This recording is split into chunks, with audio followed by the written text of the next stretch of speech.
seni.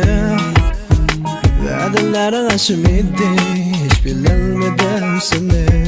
No, sen için cevri cabbalar çekir. Gece hem gündüz gütsem, ümitsizlendir beni. No, ümitsizlendir beni. Pervanım oldum mu mən, halığana uçurup. Yezi yasız buldum mu mən, sögü bitimdən öçürüp.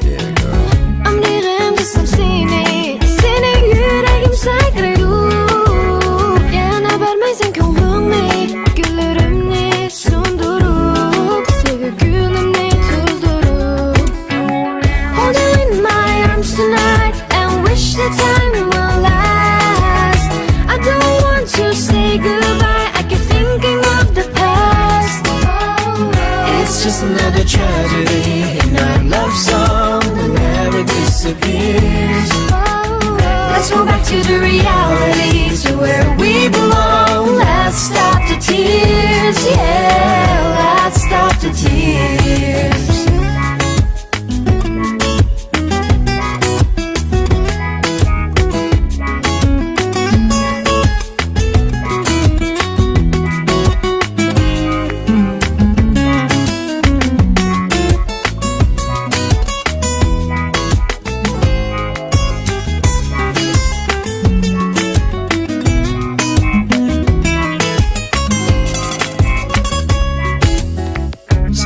Ben neçe yazdım, bilmedim hatları bardını.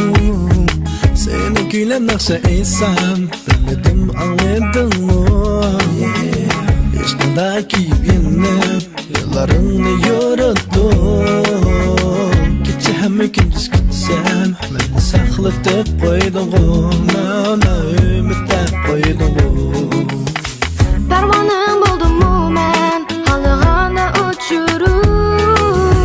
Yezi yasız buldum mu mən, sögü bitimdən öçürüp. Ömrüm kısım seni, senin yüreğim sakrayıp. Yana vermeysen könlümü, güllerimni sundurup. Sögü gülümni tuzdurup. Hold you in my arms tonight and wish the time will last.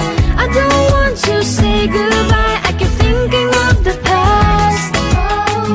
It's just another tragedy in our love song that never disappears. Let's go back to the reality, to where we belong. Let's stop the tears, yeah, let's stop the tears. Hold you in my arms tonight and wish the time will last. I don't want to say goodbye, I keep thinking of the past. It's just another tragedy in our love song that never disappears. Let's go back to the reality, to where we belong. Let's stop the tears, yeah, let's stop the tears.